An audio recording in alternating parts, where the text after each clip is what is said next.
All right, so let's talk about the full second season of Invincible, right? Because Sure. if you remember last time, yeah, we talked about the first first 4 episodes of the second season itself, right? So, all 8 episodes are here, and, we'll talk about them, right? So, I will attempt to kind of give a summary of what's going on. I say attempt because there's a lot that's going on, right? So, after the still jaw-dropping events of the attack in Chicago involving Mark and his dad, Omni-Man, right? Which, resulted in people just getting wiped out. Very anime-ish style, you know what I mean? Very Akira end of the world kind of style, you know what I mean? With just bodies being ripped apart and all that kind of stuff. Yeah, Mark is like just trying to figure out, and it makes perfect sense, trying to figure out where his path is right now.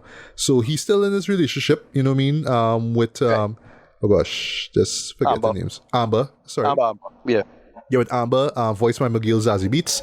And he actually gets through with the same university, the same college that the two of them and their friend William. The three of them was trying to get into this college in the last season, so they finally get through, right? So and then of course, having to take care of his mom, who of course is still, well, not so much grieving, but just really traumatized and just angered, you know what I mean, because of the betrayal, right? The serious betrayal that her husband left on her, right? So yeah, he's dealing with a lot of things. At the same time, he's trying to be a part of the Guardians of the Globe, you know what I mean, thanks to Cecil. I mean, once again voiced by Walton Goggins. You'll talk about him later on in this show here. So yeah, we boy juggling a lot of things, right? At the same time, there's all these villains, who were brought up in the first season, who come back and they try to do his thing. So he's trying to do that, right? There's also the relationship that he has with Atom Eve, right? And where that's going as well, right? But while all this is going on, through some circumstances, which we talked about in the first half, the review of the first half, he winds up on a planet and he meets his dad, right? So he kind of starts things over. He actually starts a family now with these bug-like aliens, right? And in the process, Mark have a half-brother now, right? So through some circumstances now, some Vitramites come and start to do damage, and in the process, Omni-Man get washed out basically, and he's carried back to their planet now because he has to go on trial. Because look, we send it to Earth, you have a job. The Earth basically is to prepare Earth itself for our invasion, so we'll conquer everything. But dog, what are you doing marrying humans and doing shit and whatnot? No, so they put him on trial for that, right? Mark now ends up carrying his half-brother back home, so he has to take care of him, and you'll see how things play out in terms of his life and whatnot.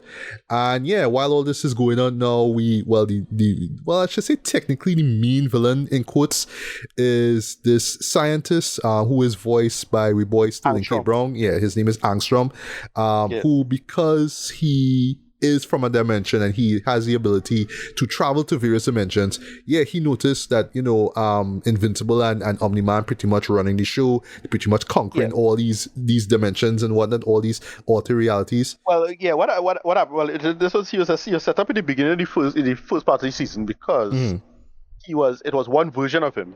Yes, and he tried to get all the other versions. But what happens is that almost every other version is heavily traumatized.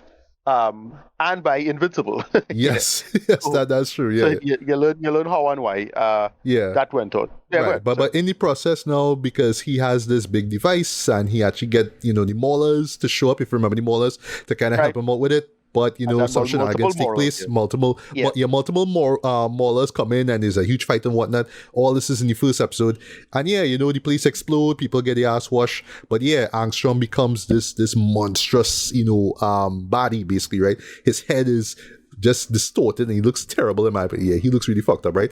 But now he seeks revenge on Mark and whatnot, right? And I'll stop there, right?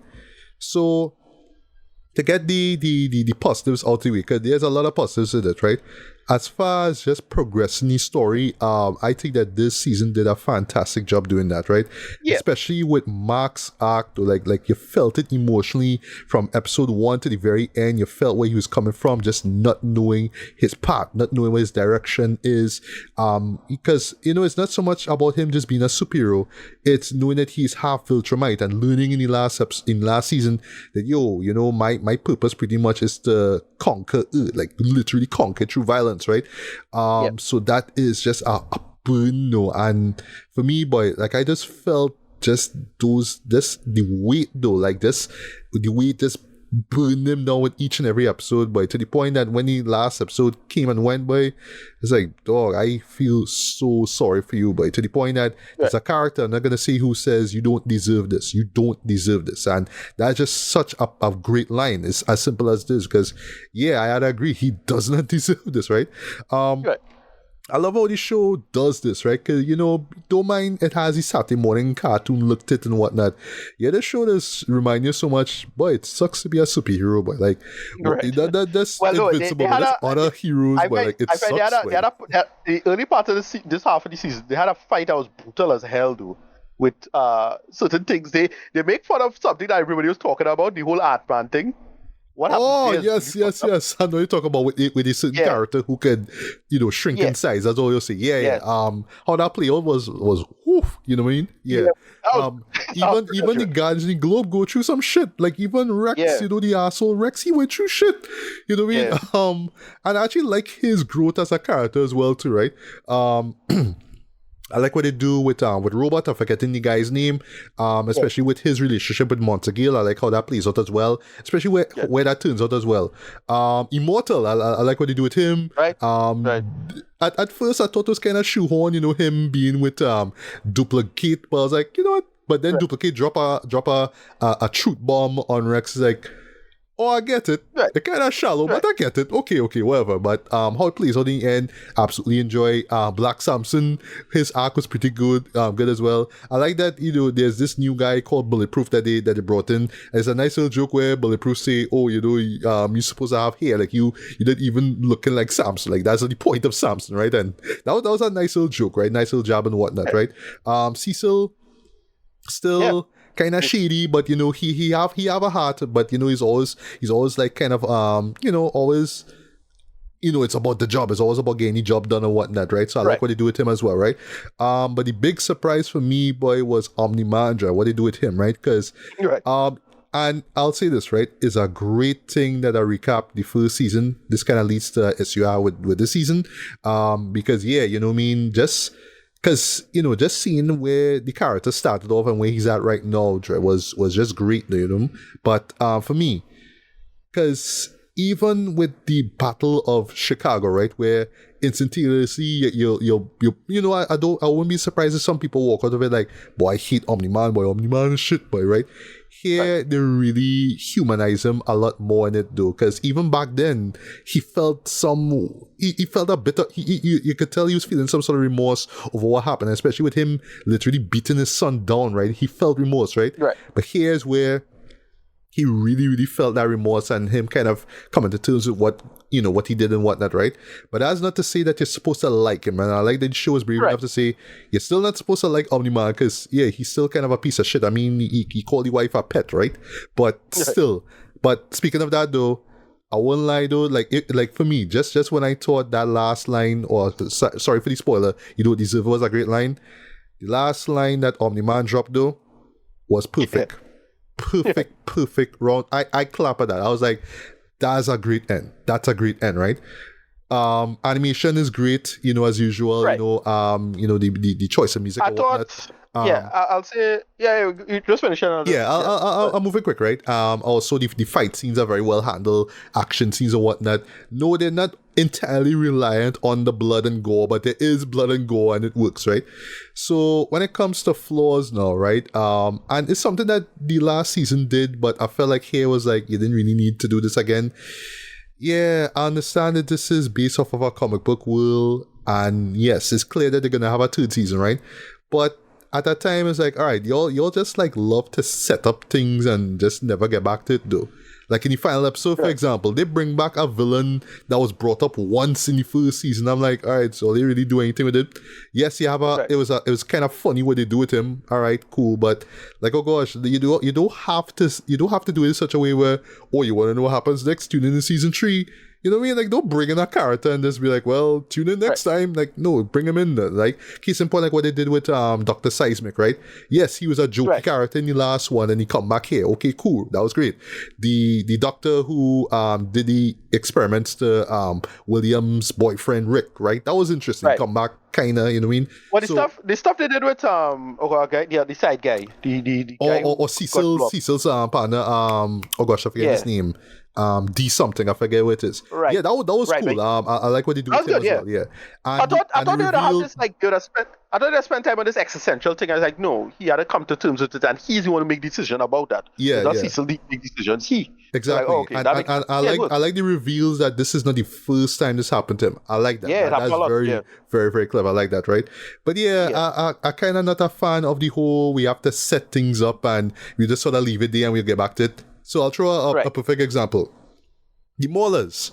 Like, they actually close off the first half with the Maulers, right? And they actually use the same Run the Jewels song. So, because I recap it, I realized that. And that was cool, right? But, like, they never show back up, Chad. I'm like, but why? Like, I understand, you have all these other things going on, but, like, why even, like, show them back at that point in midway into the story in the first place? Like, why not show them later on or have them do something else? You just sort of stop with them and expect to tune in 2 years or whenever the next season comes and be like, oh yeah, I remember, that happened. You know what I mean? So it's one of those shows where, yes, it's a big world, right? And they do a lot of great world building and whatnot, right? But at times it feel like they just set things up and just sort of leave it. They expect you to care or, most importantly, remember it when the third season comes. It's like, no, not really. Because I watched the first season, I was like, oh, that's who this character is, like the one that shows up in the finale, right? And also, I can imagine some people being, I'll close this, right? I can imagine some people being let down by Omni-Man's arc, but I like where it was going. I like where it stops. But for me personally, I felt there could have been more to it. I felt like the show was setting up something with him, big with him and Mark. And yes, you have that moment in the end of the first half, okay, but it kind of just stops there. Like I felt like there could have been another interaction between the two, but there wasn't, unfortunately, right? So again, story arcs just sort of stop, and you just have to kind of hold on and remember them. So when the third season come out, be like, oh yeah, that happened. Okay, so I don't know, man. I felt there could have been some finality to some of the character arcs and whatnot, instead of just leaving it there just because, right?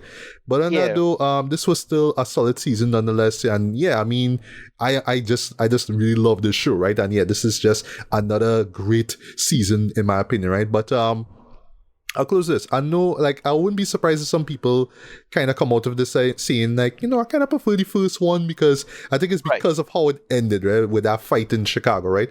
But I like that this one sort of moved past that and be like, yes, we understood that happened. It was brutal. It was fucked up, yes. But these are where these characters are right now. And you really feel the weight that, all the Graysons going through. The mom, the dad, and especially Mark, by like, boy, what he going through right now, boy, is like, geez, boy, that is some Spider-Man 2 kind of shit though, where it's like, dog, I don't even know if I should do this. And what I mean, like, is the sacrifice of it. That's to me is the main. I mean, the character is basically Peter Parker.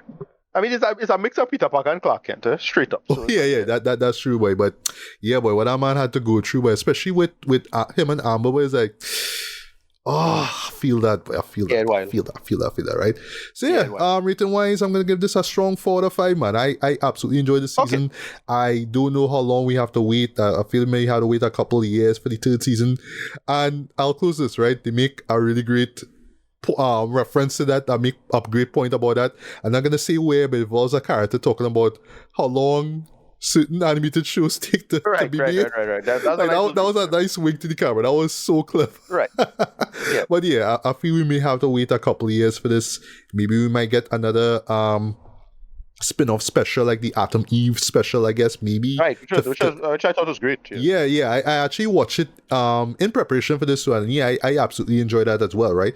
I like that they make a few callbacks. Just slight spoiler, it involves a picture.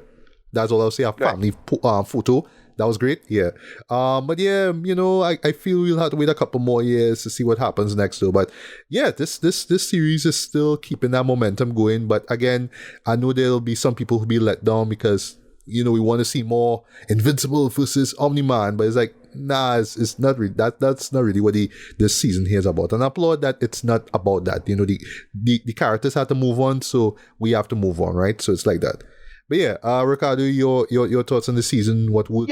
I dug the series for the most part. I dug it for the most part. I was most disappointed is what you call him is Armstrong itself. That whole stuff with Armstrong I thought would have been more interesting, and it kind of wasn't. Ultimately, I thought it people keep talking about the big conceit with respect to everybody talk about that part of the comic. I thought he was stronger, but like I really thought that scene would be a big, much more emotional. It kind of was, to be honest. Well, sorry to cut you there, but talking about him, another problem why, for me, why he was a letdown to me as well is when he was reintroduced into the story. It was too late. Right. You know what I mean? Again, having to juggle all these random villains, and I understand why, because you have to show Invincible in his element, you have to show the Guardians of the Globe in the element or whatnot, but there is a main villain. Focus on him. And on top of that, the situation was solved really quickly, like simply, because straight up a time travel plot line. It's like, oh, you serious? Like, that is it?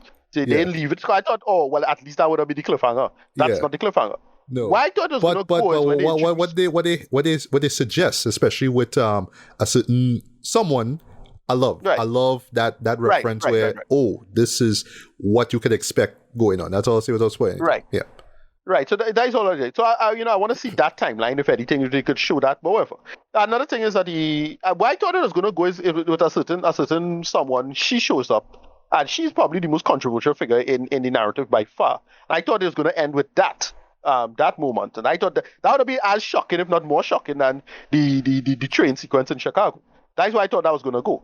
But that's not what they do. I'm like, all right, well, they didn't go with that. They went with the scene where a lot of people talk about, but I didn't think it was that impactful, which is I thought he was stronger. All right, that's I suppose. I know you're talking about, but it's right. It's all right. So that's about it. And I just this was a little underwhelming for me, given what was set up in the first 5 episodes. The stuff with Alan first 4, you mean? Yeah. First 4, sorry, right. The first half, sorry.